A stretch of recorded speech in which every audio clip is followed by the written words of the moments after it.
நேயர்கள் அனைவருக்கும் இனிய சௌபாகிய வணக்கம். இது ஸ்ரீ மகாலட்சுமி ஜோதிட வித்யாலயம்.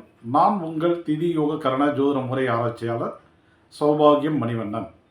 இந்த பதிவு ராகு கேது பெயர்ச்சி பலன்களை பற்றி நாம் 12 ராசிகள் வாரியாக 12 லக்னங்கள் வாரியாக என்ன மாறுதல்கள் எல்லாம் நடைபெறப் போகிறது, யார் யாருக்கெல்லாம் இது நல்லா இருக்குது, யார் யாருக்கெல்லாம் பாதிப்பை தரக்கூடிய நிலையில் வருகிறது என்பதை தெரிந்து கொள்வோம். வருகின்ற அக்டோபர் மாதம் 30ஆம் தேதி இந்த ராகு கேது பெயர்ச்சிகள் என்பது நிகழ உள்ளது. இதுவரை மேச ராசியில் பயணம் செய்து கொண்டிருந்த ராகு பகவான் இந்த தேதிக்கு அப்புறம் பார்த்தீங்க அப்படின்னா மீன ராசியில் பயணம் செய்ய இருக்கிறார். அதே போல் கேது பகவானை பொறுத்தவரை இவ்வளோ காலகட்டங்கள் துலாம் ராசியில் பயணம் பண்ணிட்டு இருந்தார். வருகின்ற அக்டோபர் மாதம் 30ஆம் தேதிக்கு மேலே அவர் கன்னி ராசியில் சஞ்சாரம் செய்ய இருக்கிறார். அப்போ இந்த மாற்றத்தால் எந்தெந்த ராசி அன்பர்களுக்கெல்லாம் ஜாக்பாட்டை அடிக்க போகுது, எந்தெந்த ராசி அன்பர்களுக்கெல்லாம் இது மிகப்பெரிய ஆப்பாக மாறப்போகிறது என்பதை தான் நம்ம பார்க்க உள்ளோம். பொதுவாக அதுக்கு முன்னாடி நம்ம ராகு கேதுக்களை பற்றி ஓரளவுக்கு காமனாக சில விஷயங்களை தெரிந்து கொள்ள வேண்டும். அதாவது ராகு கேதுக்கள் அப்படின்னா என்னன்னு கேட்டிங்கன்னா, எல்லாரும் சொல்கிற மாதிரி அது பார்த்தீங்க அப்படின்னா நிழல் கிரகம், அது பிளானட்டு கிடையாது. ஓகே, அது எல்லாருக்கும் தெரிஞ்சது தான். ஆனால் ராகு அப்படின்னா என்னன்னு கேட்டிங்கன்னா அரவு அப்படின்னு சொல்லுவாங்க. அதாவது அரவு என்றால் கண்ணுக்கு தெரியாதது அப்படின்னு சொல்லி ஒரு பொருள் இருக்குது. அதாவது இந்த ராகு நிழல் கிரகம் என்பதால் அது கண்ணுக்கு தெரியாது. இது கண்ணுக்கு தெரியாத பல சூட்சும பலன்களை வெளிப்படுத்தும்னு சொல்லலாம். ஒரு நல்ல நிகழ்வு நடந்தாலும் சரி, கெட்ட நிகழ்வுகள் நடந்தாலும் சரி, கண்ணுக்கு யாருமே கெஸ் பண்ண முடியாது. இதுதான் அடுத்தது நமக்கு நடக்கப் போகிறது என்பது தெரியாமல் செய்யக்கூடியவர் தான் இந்த ராகு பகவான். உதாரணத்துக்கு இவர் யோக பலனை தரக்கூடிய நிலையில் இருந்து விட்டால் அவங்களுக்கு ஜாக்பாட் மழை கண்டிப்பாக உண்டு. ஏன்னு கேட்டிங்கன்னா அந்த ராகு எந்தெந்த விஷயங்களுக்கு பயன்படும் அப்படின்னா, டெக்னாலஜி சம்மந்தப்பட்ட விஷயங்கள் எல்லாமே ராகு பகவான் தாங்க. டெக்னாலஜினா நம்ம என்ன சொல்லலாம், ஒரு சேட்டலைட் இருக்குது, ஒரு ராக்கெட் இருக்குது, அடுத்து பார்த்திங்கன்னா ஒரு ஃப்ளைட்டு, ட்ரெயின். ஸோ இதெல்லாம் பார்த்தீங்க அப்படின்னா உங்களுக்கு நிறைய அப்டேட்ஸ் மாடல் கொடுத்துட்டே இருப்பாங்க. ஒவ்வொரு விஷயத்துலேயும் உங்களுக்கு அடுத்த நிலை முன்னேற்றங்கள் என்பது கண்டிப்பாக இருக்கும். அதே போல் நம்ம யூஸ் பண்ணுற இந்த லேப்டாப்பு, மொபைலு, டிவி, ஸோ இந்த மாதிரி விஷயங்களும் டெக்னாலஜி லைன் சம்மந்தப்பட்ட விஷயங்கள் தான். ஸோ இதுலேயே பார்த்தீங்க அப்படின்னா மாடல் மாறிக்கிட்டே இருக்கும். நமக்கு இருக்க பார்த்தீங்க அப்படின்னா அட்வான்டேஜாக ஒவ்வொரு விஷயத்தையும் கொண்டு போயிட்டே இருப்பாங்க. அதே போல் கவனிச்சிங்க அப்படின்னாக்க உங்களுக்கு மருத்துவ சம்பந்தப்பட்ட ஆய்வுகள், அதில் கண்டுபிடிக்கப்படக்கூடிய பார்த்தீங்க அப்படின்னாக்க ரிசல்ட்டு, அதே போல் மருந்து மாத்திரைகள், ஸோ இது எல்லாமே ராகு பகவானுக்கு உண்டான வளர்ச்சிகள் தான். ஸோ முன்ன பார்த்தீங்க அப்படின்னா நம்ம ஒரு காலத்தில் எக்ஸ்ரே அப்படின்ற ஒரு விஷயத்தை மட்டும் பயன்படுத்திட்டு இருந்தோம். அதுக்கப்புறம் ஸ்கேன் அப்படின்னு வந்தோம், அதுக்கப்புறம் மைக்ரோ ஸ்கேன் வந்தது. இப்படி நமக்கு அப்டேட்ஸ் இருக்குது இல்லையா? அதுபோல் இந்த நவீனமான விஷயங்கள் எல்லாமே ராகு பகவான் தான். அடுத்தது பார்த்தீங்க அப்படின்னாக்க அரசியல், உலக அரசியல், அது இங்கே தமிழ்நாட்டில் இருக்கக்கூடிய அரசியலாக இருந்தாலும் சரி, இந்திய அரசியலாக இருந்தாலும் சரி, வேர்ல்டு லெவலில் நடக்கக்கூடிய உலக தலைவர்கள்லாம் கையாளக்கூடிய அரசியல், இதற்கு மெயின் பார்த்திங்கன்னா ராகு பகவான் தான். அடுத்தது அரசு அதிகாரிகள் சம்மந்தப்பட்ட விஷயங்கள். இந்த சமுதாயத்தில் நீங்கள் கௌரவமாக வாழணும், ஒரு உயர்ந்த நிலையில் இருக்கணும் அப்படின்னா கண்டிப்பாக உங்களுக்கு ராகு பகவானுடைய அனுகிரகம் என்பது நிச்சயமாக தேவைப்படும். அதாவது எந்த வித மிரட்டல்களாக இருந்தாலும் நம்ம தைரியமாக ஃபேஸ் பண்ணணும். அதே போல் நம்ம டக்குன்னு பிறர்கிட்ட ஏமாந்துடக்கூடாது. ஸோ இந்த 2 கேட்டகரியும் யார் கரெக்டாக தன்னுடைய வாழ்க்கையில் மெயின்டைன் பண்ணுறாங்களோ அவங்க நிச்சயமாக சமுதாயத்தில் பெரிய நபராக இருப்பாங்க. அதே போல் பொருளாதாரத்திலையும் நல்ல ஒரு முன்னேற்றம் அடைந்த நிலையில் இருப்பாங்க. கௌரவம், அந்தஸ்து, பேர், புகழ் இவர்களை தேடி தானாகவே வந்துடும்னு சொல்லலாம். இப்போ உதாரணத்துக்கு பார்த்தீங்கன்னாக்க இன்றைக்கு தொழில்துறையில் வேலை வாய்ப்புகளில் நம்ம வந்து பிரபலமாக பேசப்படும் துறை என்னென்னா ஐடி ஃபீல்டு. ஸோ இந்த ஐடி ஃபீல்டு வந்து எந்த கிரகத்துக்கு சம்மந்தப்பட்டதுன்னா ராகு பகவானுக்கு உண்டானது தான். அதே போல் ஒரு டெக்னிக்கல் லைனில் ஒரு பொருளை வந்து மேனுஃபேக்சரிங் பண்ணுறீங்க, டீலர்ஷிப் எடுத்து சேல் பண்ணுறீங்க, ஒரு சர்வீஸ் பண்ணுறீங்க. இப்போ மொபைல் சர்வீஸ் இருக்குது, லேப்டாப் சர்வீஸ் இருக்குது, டிவி சர்வீஸ் இருக்குது. இதெல்லாம் கூட நல்ல ஒரு பணவரவை தரக்கூடிய அற்புதமான துறைகள் தான். இதிலெல்லாம் அவங்க என்ன பண்ணுறாங்க அப்படின்னே தெரியாது. நம்ம என்ன இந்த பொருள் போயிடுச்சு, இவ்வளோ ரேட் வரும், இவ்வளோ வரணுங்க அப்படின்னா நமக்கு வந்து கொடுத்து தான் ஆகணும், வேறு வழியே இல்லை. மக்கள் வந்து அதை கொடுத்து தான் ஆகணும். ஸோ அந்த மாதிரி துறைகள் எல்லாமே வந்து ராகுபவனுடைய காரகத்துறைகள் தான்.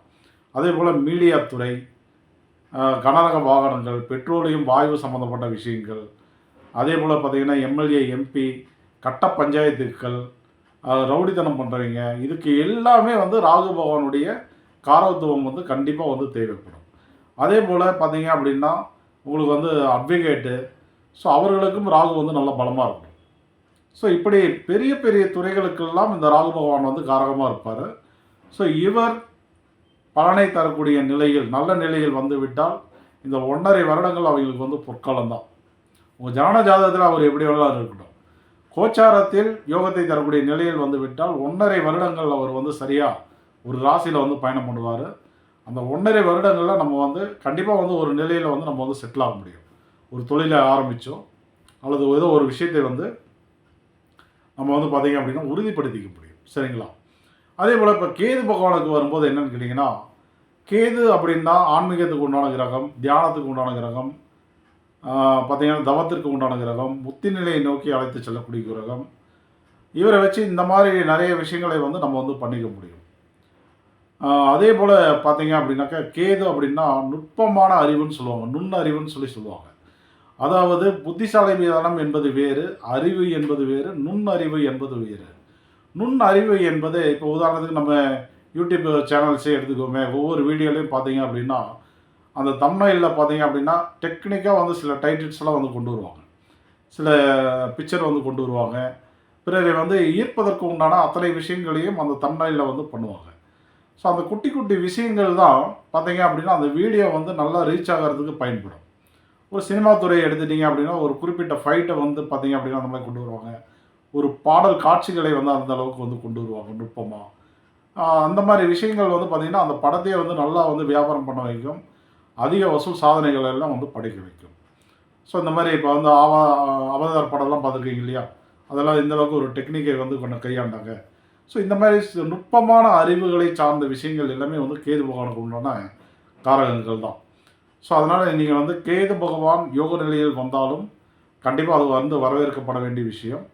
நிறைய விஷயங்களை வந்து நம்ம வந்து உருவாக்க முடியும், சாதிக்க முடியும்.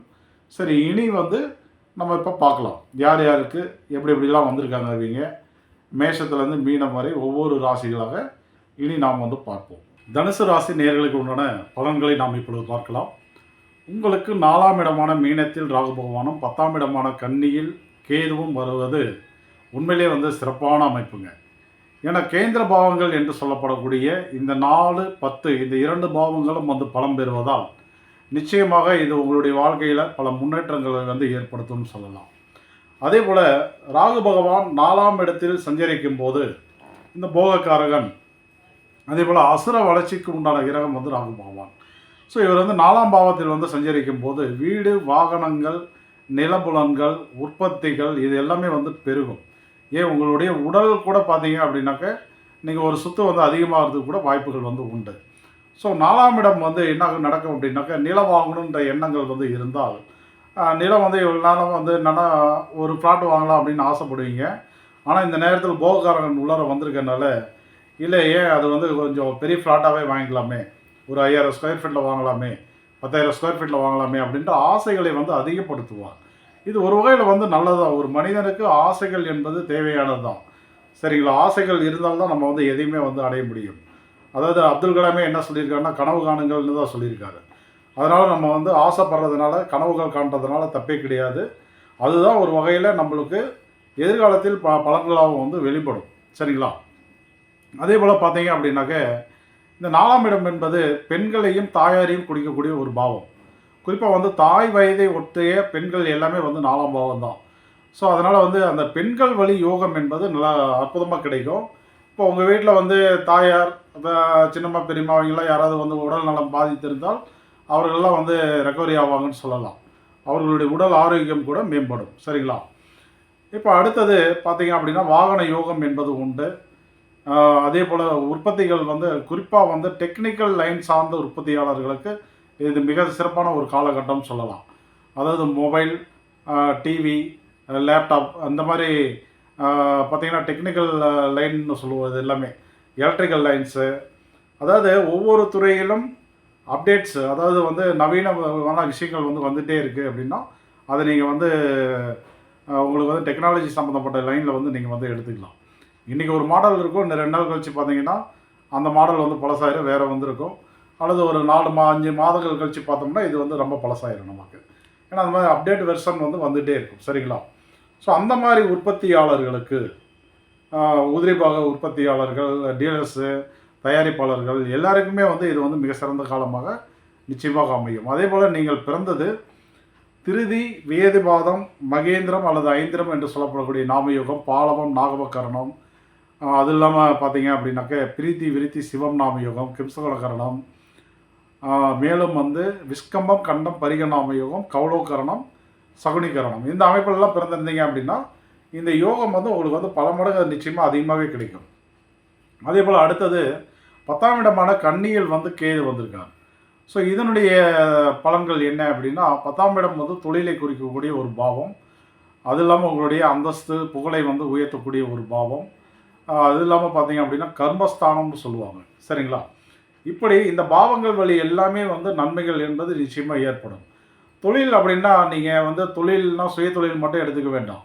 நீங்கள் வேலைக்கு செல்லக்கூடிய நபர்களாக இருந்தாலும் சரி, வேலையை தேடிட்டு இருக்க நபர்களாக இருந்தாலும் சரி, எல்லாருக்குமே இது வந்து ஒரு வகையில் வந்து ஒரு முன்னேற்றத்தை வந்து கொடுக்கும்னு சொல்லி உறுதியாக நம்ம வந்து சொல்லலாம். இப்போது குறிப்பாக பார்த்தீங்க அப்படின்னா டெக்னிக்கல் லைன் சார்ந்தவர்கள் எல்லாருக்குமே வந்து இது வந்து சிறப்பாக இருக்கும். ஏன்னா கேது அப்படின்னாலும் டெக்னிக்கலுக்கு உண்டான விஷயங்கள் தான். ஒரு மொபைல் திறந்தோம் அப்படின்னா பின்னாடி பார்த்தீங்கன்னா அந்த போர்டில் சின்ன விஷயங்கள் தான் வந்து சர்க்யூட் போர்டில் வந்து நிறைய கொடுத்துருப்பாங்க. ஸோ இது எல்லாமே வந்து ஒரு வகையில் உங்களுக்கு வந்து கேதினுடைய காரக வந்து தன்மையை வந்து கொண்ட விஷயங்கள் தான். அதே போல் எந்த துறையாக இருந்தாலும் சரி, நுட்பமான விஷயங்களை பயன்படுத்தி நம்மளை வந்து உயர்த்தி கொள்வது, நம்மளுடைய வருமானத்தை பெருக்குவது, பிஸ்னஸை வந்து பல மடங்கு பெருக்குவது எல்லாமே வந்து கேது பகவான் தான் வந்து கொடுப்பாங்க. உதாரணத்துக்கு பார்த்தீங்கன்னா நீங்கள் வந்து மருத்துவம் படிக்கிறீங்கன்னு வச்சுக்கோங்களேன், கொஞ்சம் வந்து உங்களுக்கு வந்து அறிவு, மூளை எல்லாம் கொஞ்சம் அதிகமாக தான் வேணும். ஏன்னா வந்து பார்த்தீங்க அப்படின்னா படிக்க வேண்டிய விஷயங்கள் வந்து ஏராளமாக இருக்கும். மனதில் வந்து அதிகமான விஷயங்களை வந்து நிறுத்தி கொள்ள வேண்டிய ஒரு சூழல் என்பது வந்து உருவாகும்னு சொல்லலாம். ஸோ அவங்களுக்கு எல்லாமே வந்து பார்த்தீங்க அப்படின்னா இந்த உயர் கிரேடில் இருக்கக்கூடிய பதவியில் இருக்கக்கூடிய எல்லா அன்பர்களுக்குமே கேது பகவான் தான் அவங்க ஜாதகத்தில் நல்லா தான் இருக்கும். சரிங்களா? அதே போல் இந்த 10ஆம் இடம் என்பது உங்களுக்கு வந்து உடல் ஆரோக்கியத்தை பொறுத்தவரை அதுலேயும் வந்து பாதிப்புகள் என்பது ஏற்படலாம்.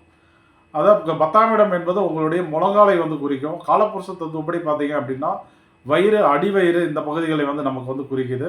ஸோ இதன் வழி தொல்லைகள் என்பது ஏற்படலாம். கேது வந்து பாதிப்பை தரக்கூடிய நிலையில் வந்து அந்த இடத்துல வந்து ஒரு விதமான பிடிப்புகள், கட்டிகள் ஏற்படுவது, குடலில் வந்து சுருக்கங்கள் ஏற்படுவது, நரம்பு வந்து பார்த்தீங்க அப்படின்னா சுருங்கிடுறது. ஸோ இந்த மாதிரி பாதிப்புகள் தான் நமக்கு வந்து அதிகமாக ஏற்படும்.